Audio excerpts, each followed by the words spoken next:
Hey guys, you are welcome back to another episode on In the Meantime. My name is Courage. I am your host, and this is a space that helps you live an intentional life. Today, I have a very special guest with me. I've been looking forward to having a sit down and chat with her. I like to call her a community building queen.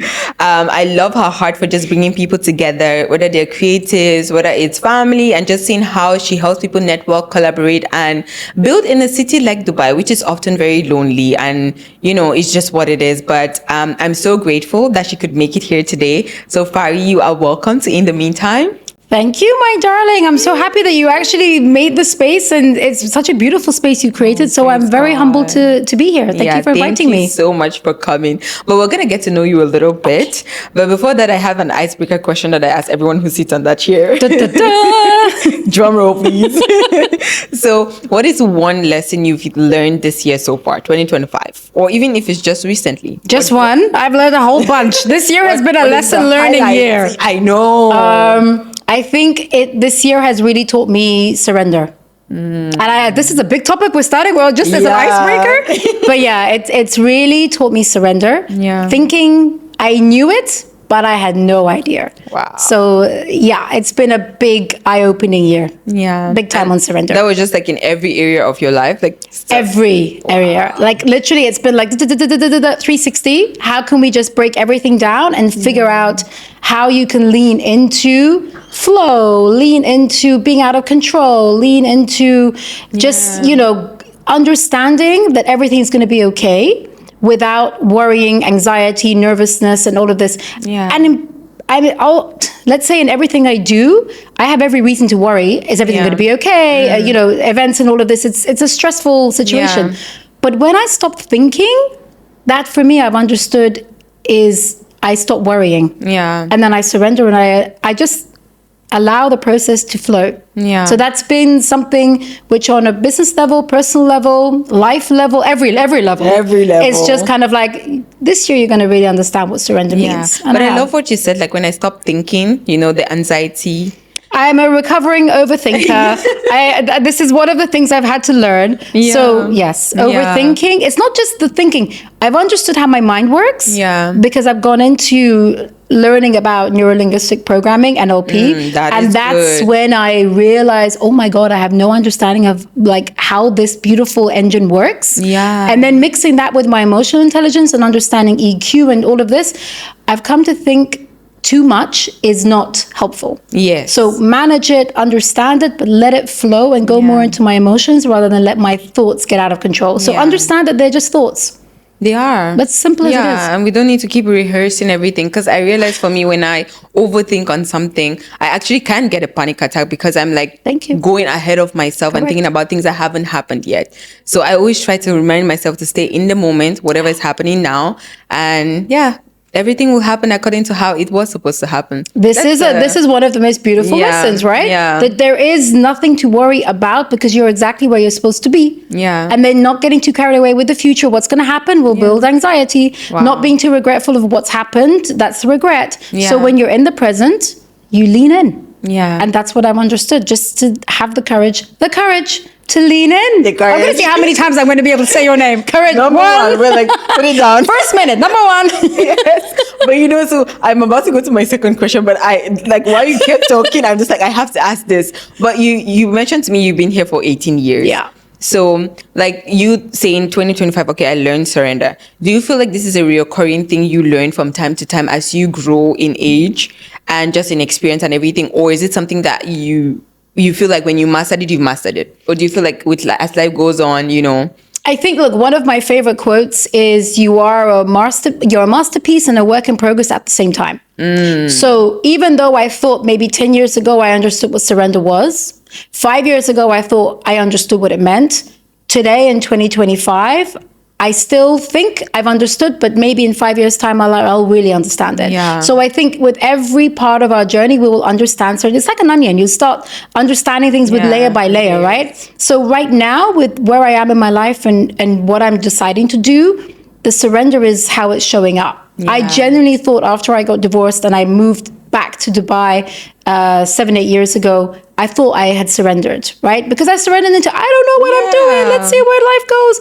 But now I've come to realize that was the surrender I needed to do back then. This is a new version of surrender that I love need. that, because surrender looks different in every season. And for everyone. Yes. Yeah. Yes. And I think different seasons of your life, it will show up differently. Yes. And I think that's the lessons of life. They all are there for you to learn. They just get louder if you don't hear them as you go along the process, right? They're like tiny little whispers. You hear it? Good, you move on. Yeah. You don't hear it, they get louder and louder and louder until it's like, hello, you ain't gonna be able to get rid of Until me. You need to hear me. Yes, And that's yes. when the message just becomes louder in a more direct approach. Yeah. So I've started to make it a conscious process to listen. I love listen so much. internally, listen to my inner voice, my intuition, my guidance, my compass, Yeah. all of that. And that's what surrender has allowed me to do. Wow, we already went too deep. I know.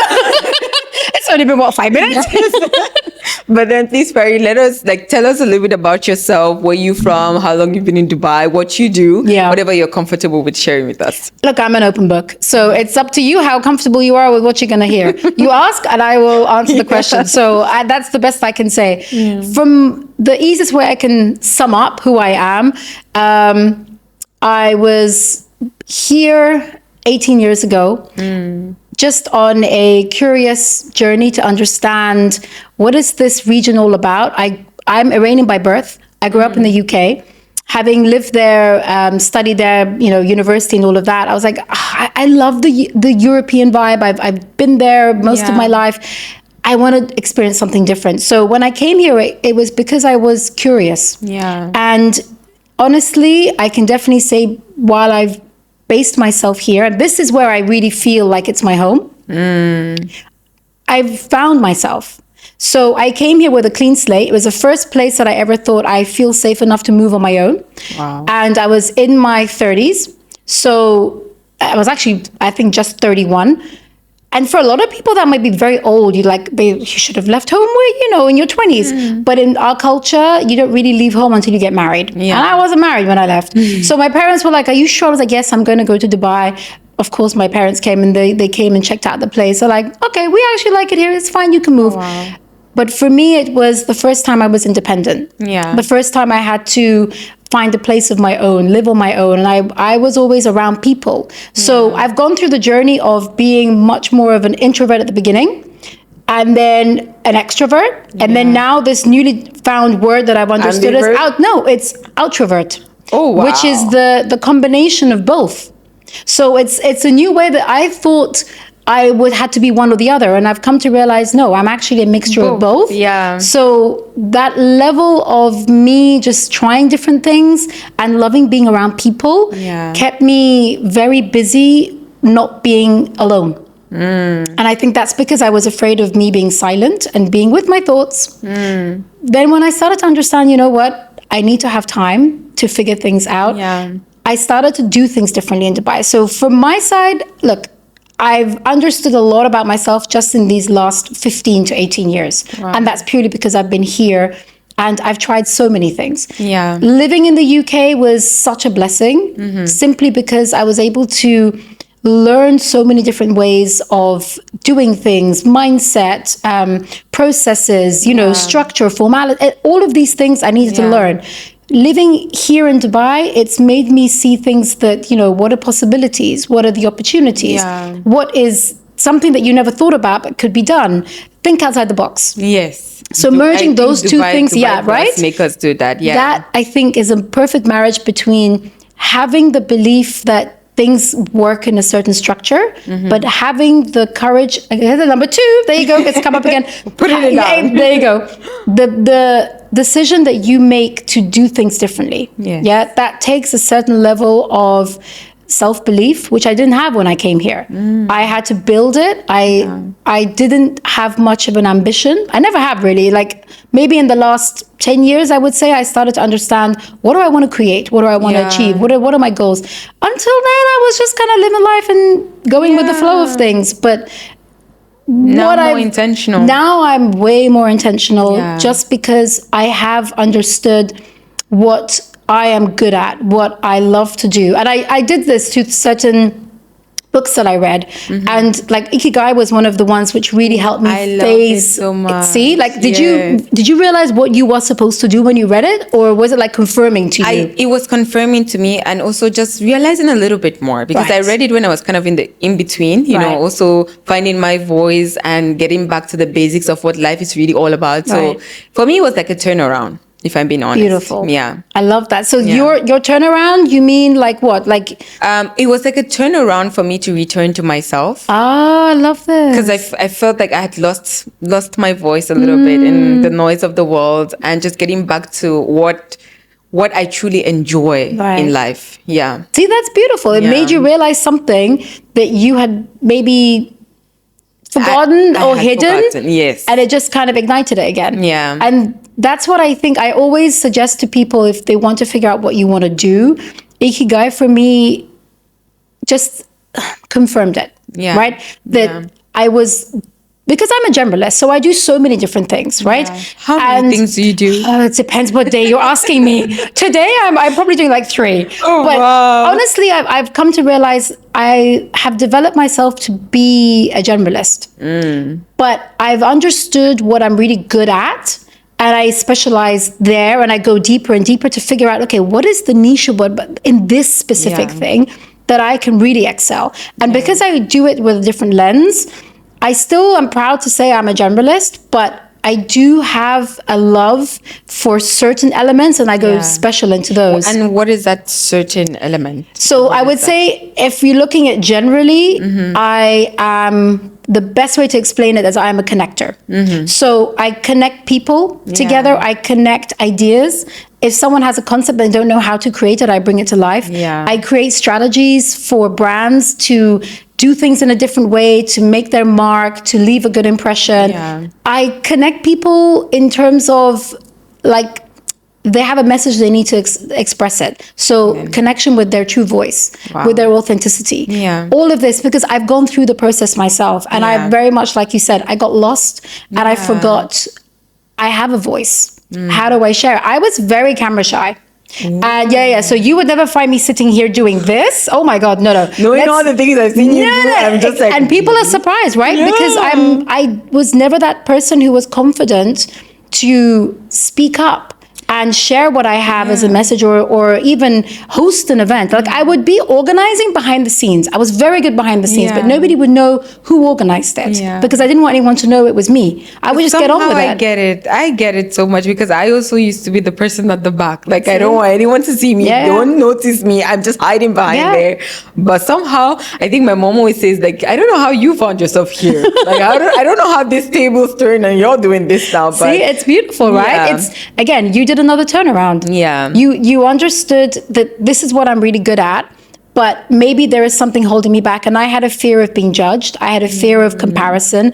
That I had a lot of fears that once I understood, they were just in my head. Yeah. And all of that, once I started to put them aside, I did a lot of, I spent a lot on my journey just through understanding myself. Yeah. So coaching and all of this, I did a lot of different courses. I became a practitioner in like 7-8 different things, because I need to understand what's going on.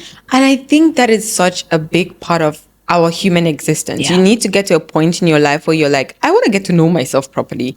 And until you do that and actually move from that place, you're still going to be operating from everyone else's idea of what you think you are, or who you want people to perceive you as. So I think that journey to where you get to be like, I want to know myself. What are my likes, my dislikes, the things Yeah. I'm really interested in, how I want to, the legacy I want to leave behind, Right. how I want to treat the people around me, or the career I want to go for.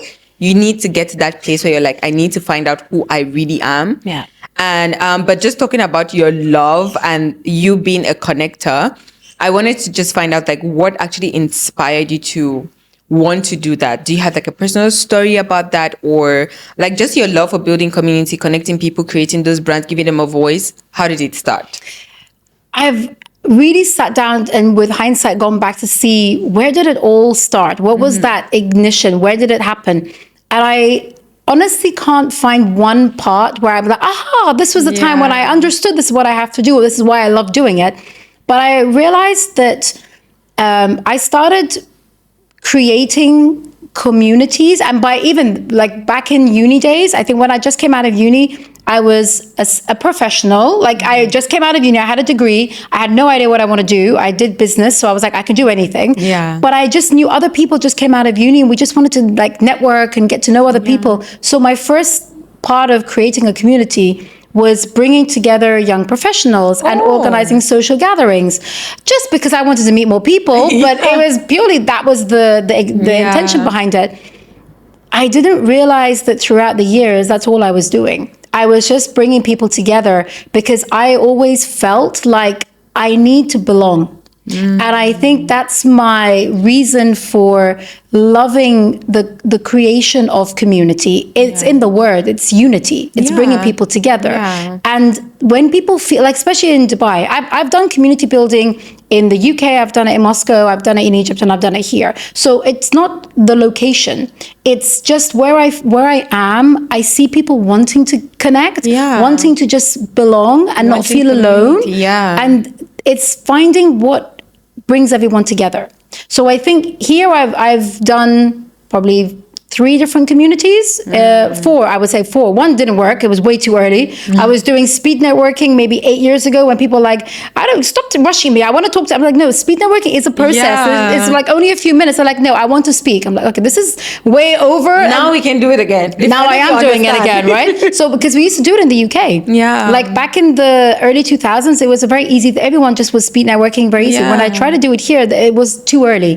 So that community didn't work. Now, one of my communities, which is for founders, is bringing them together with a speed networking element, but also bringing in the experts. So I've always understood that the bringing people together is what I'm really good at. And I can see the gaps. And I'm very aware of who is uncomfortable, who is looking for something, but not confident enough to say, hey, I need this, or does anyone knows this? So building my memory has been something I've had to work on.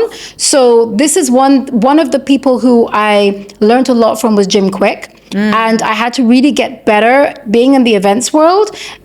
I had to remember names. So I would be like, hello, and then I would forget the name in 5 seconds. And then literally I say them again, I'm like, oh my God, I never forget a face. But the name. Halas, I'm like Nemo. Also very good with names. Finding Nemo, that's me. Like I forgot what's going on, like the little, I forgot even the name of this one, right? I know it's Ellen who plays the voice, but I forgot what the name of the fish is. Let's call her Ellen today. Call her Ellen, because I've forgotten the name.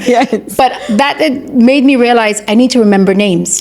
So I had to practice how to do that, especially if I'm going to be doing more events, introducing people, right? So I kind of understood I have to get better and perfect my skills, but I did it intuitively. So when I realized, how is it I'm forgetting everyone's names? I need to get better at my memory. So I started studying that. Then I realized, okay, I'm reading the room and I'm realizing somebody's not comfortable. How do I bring them? And then I started to understand body language. So I read about that. Then it just made me understand I want to get better. So I think once you find what you love to do, get better at your craft. And that building the community came naturally to me, but how I make it work is because I bring my energy first, and then I bring everybody else's energies up. So if the room is low, and you've seen that some of them are like, hi, how is everyone? They're like, I'm like, you know, we ain't gonna start when the energy is like a 10. We need at least like a 90 before we even start. So I get people to show up, right? And that's what a lot of people haven't, they've missed. They've missed just going to an event and thinking, I'm going to listen to somebody and then I'm going to clap and I'm going to go home. No, it's there. Learn something, connect with somebody, maybe leave with a friend. And also making them feel seen, you know, because most of them just walk in and leave and nothing happened. They didn't they listen to the speaker, but then they didn't really connect with someone. And that human connection is what they're looking for. Looking for, but sometimes missing because no one's giving them the space. Right? So I think a lot of these elements, like why do I do my current networking for founders is done very small. My maximum is 12 people. I've had 14 and that was like, okay, that's too much. Because I want people to really connect. It's not just come and collect business cards or share your business cards. It's really connect to somebody. And I give them some cue cards in terms of like icebreakers, not to talk about your business, because it's not just about what you do. It's about the intention behind it. And this was one of the things that I learned when I read the book Start With Why. Simon Sinek made me see things from purpose driven. What is the purpose? What is your intention? What is your why? What is your why? And even in my introduction, I'm getting goosebumps now.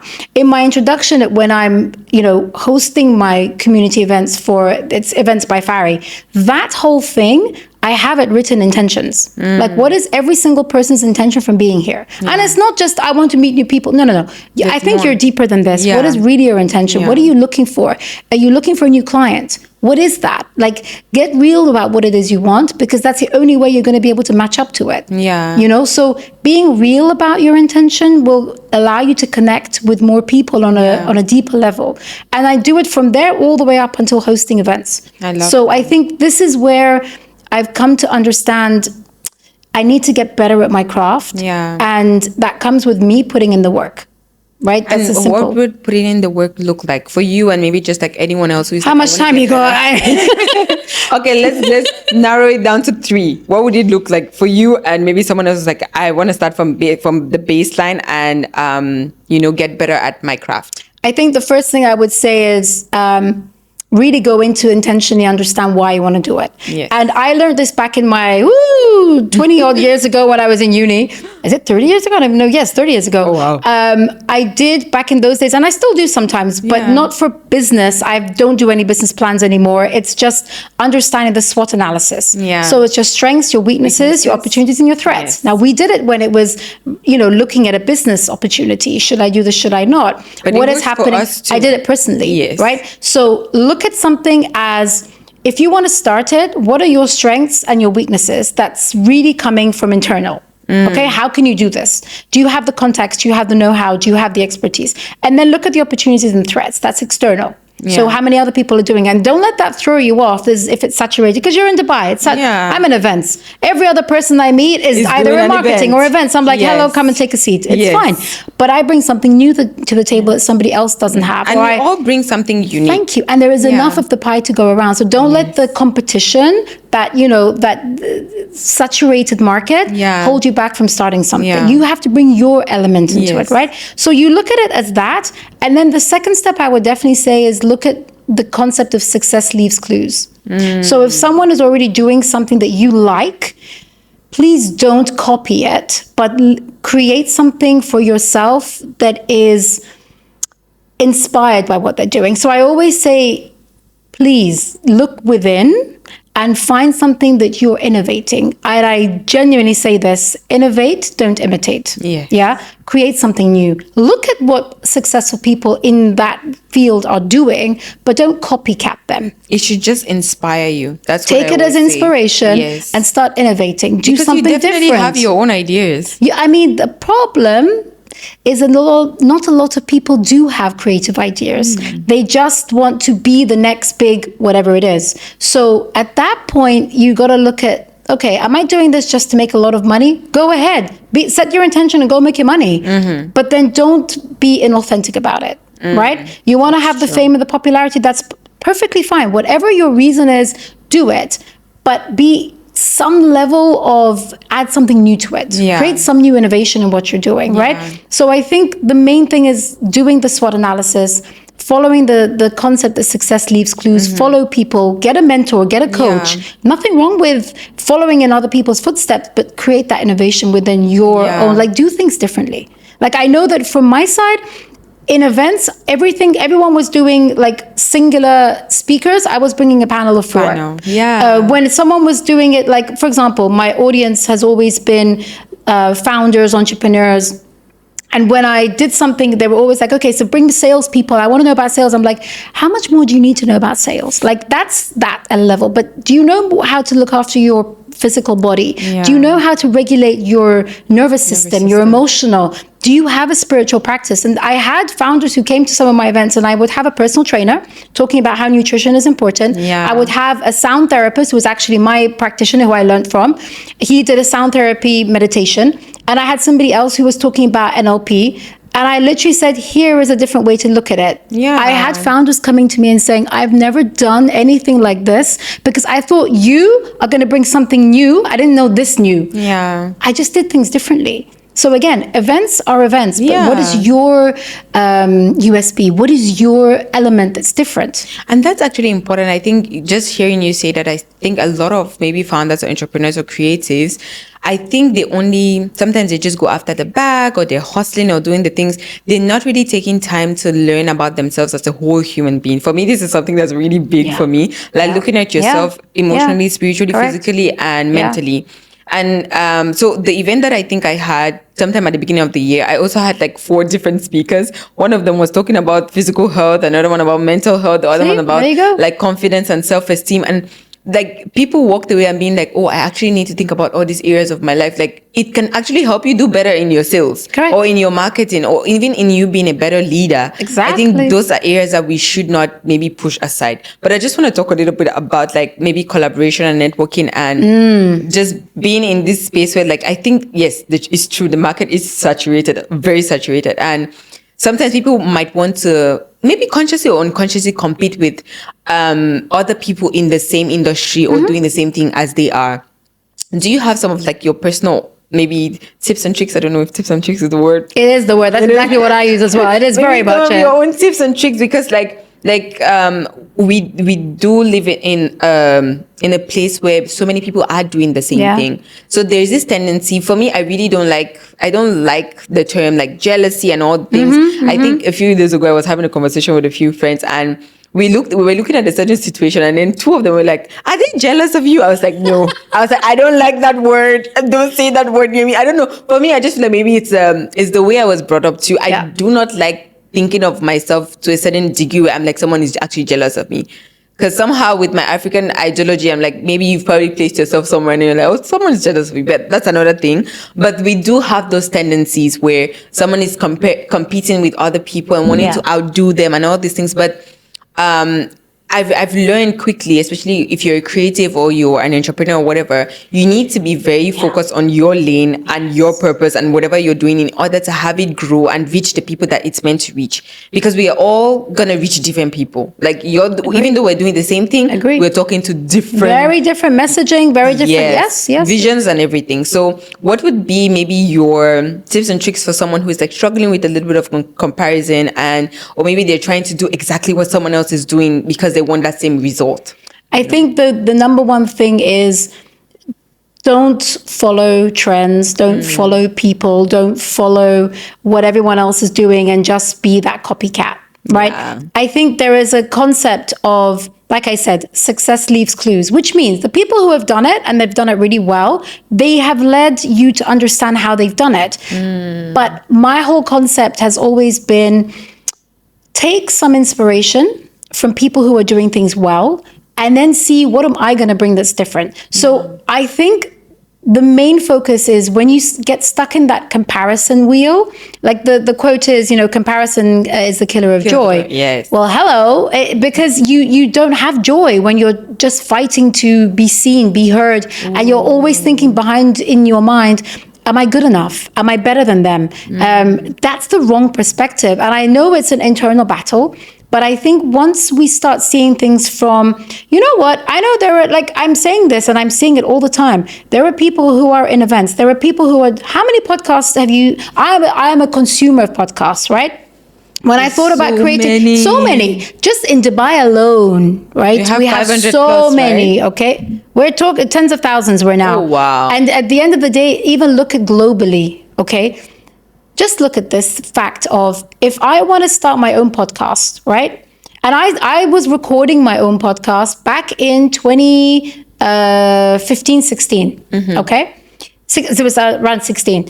And I didn't have a clue what it was I just recorded it.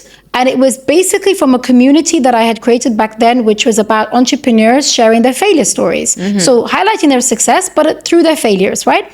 And I was running the events where each entrepreneur had 10 minutes to talk. And I'm like, but this is so juicy. I want to know more. Yeah. So I thought, how do I get to know more? And I want more people to learn from it. I started doing a podcast back in the day in a very simple studio in Emirates Towers. And I don't even know if the studio is even there, but I recorded 4 or 5 episodes, right? It just so happened that the the technician who was recording it ended up going to Egypt, took all the content with him, and I never had any access. wow. I have the BTS, I have the proof that we did it, but I don't have the content, right? And I just took it to be like, it wasn't meant to be shared. Okay. But back then, I didn't realize this is going to be a huge thing. Yeah. Now, anyone who wants to start a podcast, I'm like, do it. But please don't follow everybody else. Create something new. If it's you sharing your thoughts, go ahead. If it's you bringing guests, if it's you doing a round table, if it's you going to live events, whatever it is, look at something that you want to bring that's unique to you. Yes. Yeah. The element is create uniqueness. That uniqueness that is you. You have a special gift. What is it? Yeah. Figure it out. Take a little bit of time. And sometimes it might not be apparent from day one. Like when I started doing the first season, my focus was failure stories, right? Success through failures. My forte has always been founders, okay?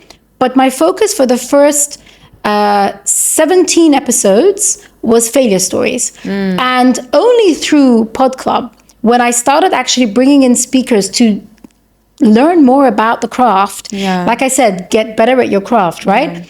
I started to understand, oh my God, how much more can I talk about failures? How much more can I ask people, please share your failures? Because when I was reviewing the content, I realized there is a very simple message, but it's just being repeated. There's nothing new coming out. The stories are unique, but the learning and the message is the same. So I said, I can only run this for a certain, I need to create something new. I need to pivot from this. And then I realized, you know what? It's not just the failures, it's the founders, but what are they doing? What are their breakthroughs? What are they creating now that's new, that's going to revolutionize things? So I totally pivoted. And literally, lo and behold, when I had that concept, a guest came to me who has not only been one of my, I would say, mentors. He didn't even know about it. He's one of the leading, if not the world's #1 coach for CEOs and executives. He literally led me to understand the dynamics of goal setting, leadership, management styles, all of this. He was sitting across the table. And he had created an AI bot that he had personally funded, and it's free for people to use. And I was like, I just put the thought out there. I want founders who are creating innovations, and boom, look what I literally just said, I'm getting goosebumps again. I just wanted to create something different, right? I'm not saying that it's going to revolutionize anything in terms of content, but I wanted to pivot from what I was doing. People were not really talking about failures as a whole episode. It was a question. It wasn't the entire episode. But I realized I ran its course. The content ran its course. I need to pivot. So I understood I need to mold as I go. I could have sat there and probably taken a year to figure this out. But I think one of the best things is trial and error. Put it out there, see if it works. And there's a bunch of people who are creating content. Even more people who are, consuming content. You are going to have a message for someone. And I still meet people where they're like, I watched that episode. Oh my God, how he was able to come over that. It inspired me to do this. And I'm like, thank you. It's nothing to do with me. I'm glad that you watched it, and I'm glad that it inspired you to do something different. And for me, I feel like I can relate so much to this because I have so many people, because I did this podcast audio for a very long time before I started doing video. And at first because I'm a communications major, I've done radio, I've done TV before in school and everything, but I was just very comfortable with like audio and radio. But then everyone was like, video is what's in right now, you should transition and all the things. I was just like, I don't feel like it's the right time yet for me to do that and take that step. And for me, I didn't push myself to just do it because everyone else was doing it, everyone else was saying it. I started it when I felt like I was ready to actually do it. But then not saying that we should not shorten our time between like thinking it and executing it. At that time, I just felt like everyone was thinking it for me and I had not thought it for myself. So I wanted to get to the point where I was like, this is actually a necessity. I need to do it now. But I really think, like, with what you were sharing, I love that you kept mentioning about pivoting as you go, because I think this is something that we don't fully embrace, especially as people. We need to know that we're very versatile. And you change a lot. Like, that's the whole part of, like, even when we look at like a year, like there is autumn, there's winter, there's spring, like literally we are part of creation. So you're meant to keep changing. You have different seasons. You have a season where something is really your priority and another season is not the priority. It's okay for your vision to change. It's okay for you to embrace new seasons as you navigate your creative journey or your business or whatever it is. So I really, really love that. But what would you say is the importance of community as you go on your journey, whether you're a founder or you're doing events or podcasting or whatever it is, like on people's journey to find out who they are or to leave a mark in the world or whatever it is, like what is the importance of community in that? Because I do know we live in a very individualistic kind of, I do know that there's a lot that can happen while you're alone or a little bit in isolation, or how should I call it? Isolation? Yes, isolation. Isolation. True. A lot of things can happen because you get to know yourself like that. You cannot get to know yourself being surrounded by 200 people. So that is needed, but also at the same time, you do need healthy, good community, either people like-minded or whatever it is. So for you, like even on your journey and in watching other people, how important is community? For me, it's your home away from home. Like if someone is able to feel like they belong, that for me is a community. Now, however people think community might be, right? A community can be 5 people, that is your inner circle. Community can be 200 people. So the community that I had created previously a few years ago, the last event was 275 people. And that was a community of people who came together to just hear how they made it through the struggle. Okay. The new community of podcasters is building. Okay. The new community I launched again this year for founders, it's small and it's building because I'm doing it intentionally, bringing the right people together. I think when you think about a community, just look at the word within it. It's the unity. It's unifying you with people around you. If you're living in a country that's not your home, right? You need to find the support system. You need to find resources. And I think that's what community brings. It brings people a feeling of being connected, right? When you're away from family, I'm getting goosebumps. How many goosebumps am I getting today? It's like, there's a third one now with you. I love it. This is my compass. It's like, it's telling me, you know what? This is meaning something to you. And it really does, because it's at the core it's within me. Like I have seen the power of community, that people feel like they can just reach out, right? And if you feel like you need someone to be in your corner, to be your cheerleader, to just reach out. And even within one of my communities, I do message on a weekly basis, and I just say, how is everyone doing? How was your week? Because when you are, building, creating, you're a founder, you're an entrepreneur, you don't always have high points. There is sometimes, like, at this present moment, I'm in my, oh my God, what the hell is going on mode, right? So I'm pivoting again to figure out what aspects of my business do I want to continue? What do I want to stop? Where do I want to focus on? This is a very difficult period where I'm trying to understand more about how I want to, take my business forward. So at that point, I'm going to reach out to people and ask them, how was this week for you? And if you feel like you have that resource, I have my family. I'm blessed to have my family. I'm blessed to, my sister is an entrepreneur. I've been raised in an entrepreneurial family. So we know, I've seen it as a child, what the ups and downs and the roller coaster is about. But that doesn't help when you're in it. When you're in that low and you're like, how is this going to end? When is it going to end? Is it going to end? That reaching out to people who also can be like, you know what? I think you need to do this, or you should speak to this person. Just that. Sometimes I'm the one giving that guidance. Sometimes I need that guidance. So community just allows you to unify with your surrounding environment, within yourself. And I've understood that beautiful things come your way when you allow them, when you receive them. You're not searching and chasing them, you're just receiving them. And I think when you're in, I'm getting it again. When you're in the midst of people who understand you, and they're giving you a space where you feel that you can share. Sometimes you might feel that people are judging you. You might feel that there is a bit of jealousy, that it's just part of the process. But you're able to just carve out maybe a smaller group within that community who get you, right? And that's what you need. In whatever you're doing, whether it's professional, whether it's your personal life, in any capacity, that that small group or big group, it doesn't matter the size. Yeah. It matters the intensity, Yeah. the space that you're creating, you're carving out. Yeah. That's what I think is the beauty of community.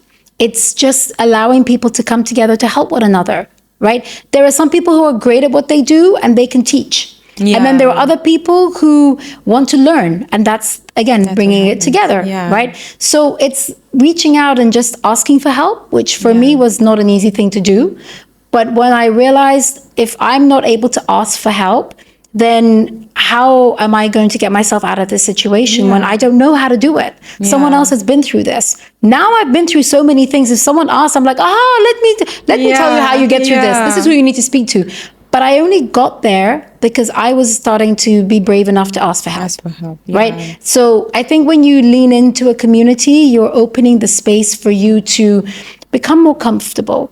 And imagine, like, one of the previous communities, I actually went in as an attendee to the event because I was like, how are all these people coming and sitting and just listening to failure so easily when in my culture, in my upbringing, failure was a no-no. Yeah. You don't talk about what you failed. You don't talk about what didn't work. You don't sit there and be like, sounds too proudly. African. You know what? I'm like, I'm Iranian. We don't sit there, boldly talking about it. It's not something you are proud of. You actually look at it as like, black mark against your name. But once I started to attend this and realize people are proudly talking about what didn't go right. And it led me to read the book, Failing Forward by John C. Maxwell. Oh my God, it got me to change my entire process of thinking about failure. Simple. Then I understood I need to approach this from a different perspective. And that's all it was. So being in that surrounding community of people who were okay to talk about, they felt comfortable and safe enough to talk about failures, got me to break out of my shell. And that's what community is about. It's helping you to take the steps when you're ready. And sometimes helping you when you're not even ready, but like it's time. Exactly. You need to do it. Like you have to just do it. You and encourage you need like that you sometimes. Need to, And you can just try to be as smart and clever as you can so it's perfect, but I don't believe in perfection. And I'm a recovering perfectionist. So you're gonna have a lot of I'm a recovering this. But it's gonna stop you from doing anything because you just keep thinking it has to be right. I don't want to fail. And once you see it differently, you don't. You it's just never going to be perfect. You just have to do it. Like for me, I think I was having an aha moment the other day where I was like, I felt that I did something else differently and I really liked how it looked now. But it's taking me 2 years. I've been doing it, you know, every single month or every single 2 weeks and everything. Now I'm at a place where I look at it and I'm like, wow. Because someone else was giving me feedback and everyone was giving me feedback about it. But I was like, it took me 2 years to try and fail and do it horribly till now it's like, it looks good enough. There you go. So like nothing really happens like instantly. Everything happens over time. And I think that's something we need to let it happen. And when you find good, safe community, I think there's so much growth that can come out of that. There's so much. Like even, I think I was smiling when you said you got the goosebumps. I like you said something. It gave me another idea because like I always tell myself I love opportunities that I get that I didn't search and chase after or find by myself, because usually I call them God opportunities, like God created it for me. Love this. So I love God opportunities more than the ones that I try to find by myself, because I feel like those ones stay more than the ones that I try to hustle my way to it. Like whatever has ever found me that I never expected, whatever I'm doing in life that I'm like, I never thought I would be doing this, but then I'm actually doing it. I'm like, God brought this. I know it's actually going to stay, and I'm learning so much from it. Hello. I've got goosebumps all over. But this is the beauty of, again, leaning into it. Yeah. And I have understood so clearly that I am always led to opportunities. And the more and this is just thinking about it, like visualize it. When you're chasing something, what is the thing you're chasing doing? It's running away.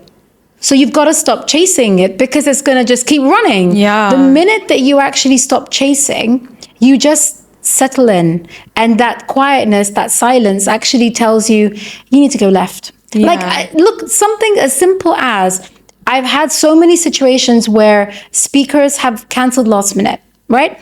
And maybe it's too late notice for me to do blah, blah, blah, blah. So I have a conversation. And I say, you know what, creator, I need to figure out if you want me to find another person, please let them show up because I don't have the time to start doing this and I can't. So let them show up. And just an inner voice comes to me. And this only happened a few days ago. No joke. I literally was like, I need to fill this position with and they need to be somebody who's really powerful. And I don't know who. And I messaged a couple of people. I can't make it. It's too scheduling. I get it. I said, you know what? I'm going to go and I'm going to figure, they're going to show up on Wednesday, they're going to show up. And this happened on a Monday. I don't have time to think about it. On Wednesday, they're going to show up.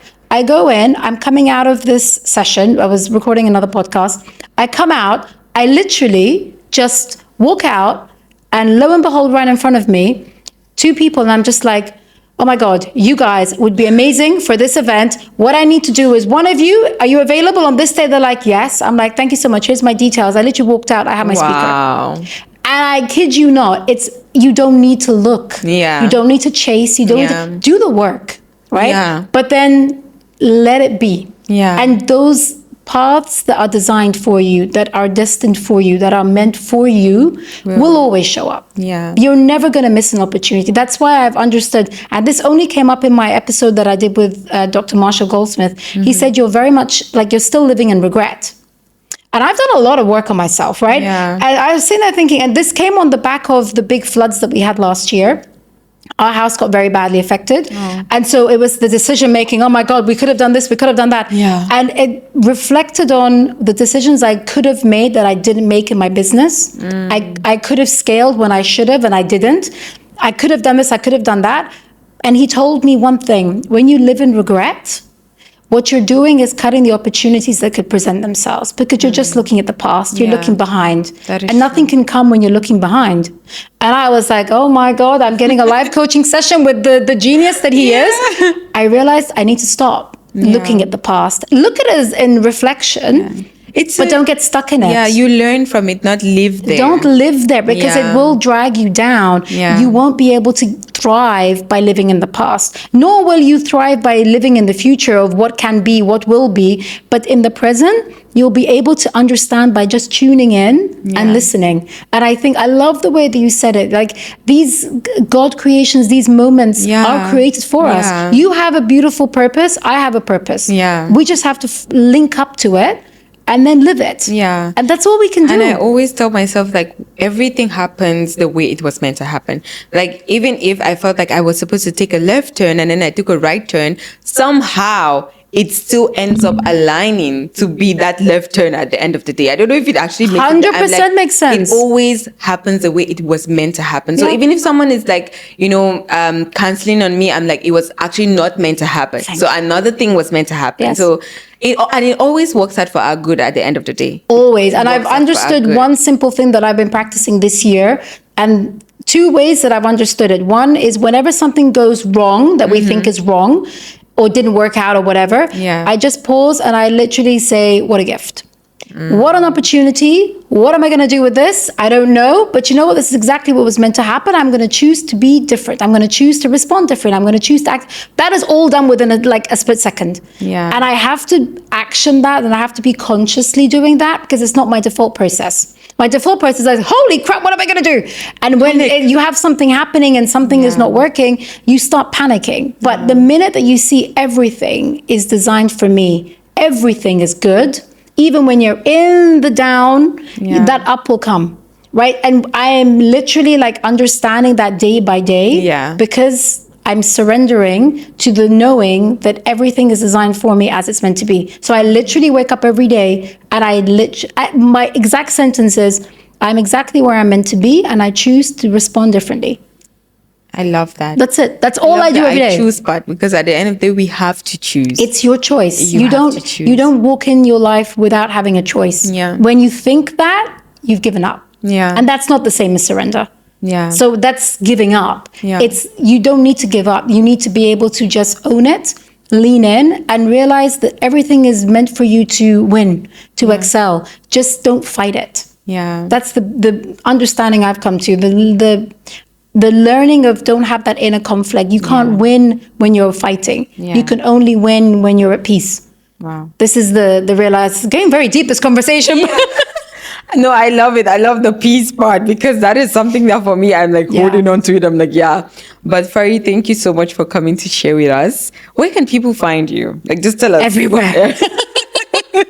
I will have your links in the description of this video. But yeah, you're on Instagram. But my main platform is Instagram and LinkedIn. Yeah. And to be honest with you, I have my main page on Insta, which is where I put all of my different community events. Everything is on there. Yeah. But then from there, you can find me everywhere. I have podcast, website, events, community. I've got 3 different everywhere. Guys, she's building so many beautiful communities, especially if you're in Dubai. Please link up with her. She would have something for you. Like if you're like, no, there's no event for me, there could be something that would interest you that she's creating. So, but thank you for creating spaces, whether it's for creative or for founders or whatever it is. Thank you so much for the work that you put in. It's beautiful to see. As someone who builds community too, it's a lot of work, but I'm happy that there are still people who are willing to take the step forward to create tables for other people to sit on. So thank you for doing that. I love the fact that you just embodied everything. You are a walking, talking community builder yourself. So I think I'm going to have to do the interview with you next time. But we'll work on that. There you go. We will. But thank you for inviting me. It's been a beautiful conversation. I can't believe our time's already up. I know. I think we just started. But guys, thank you so much for tuning in. And I'll see you next week. But in the meantime, stay kind, stay grateful. God bless you. Bye-bye.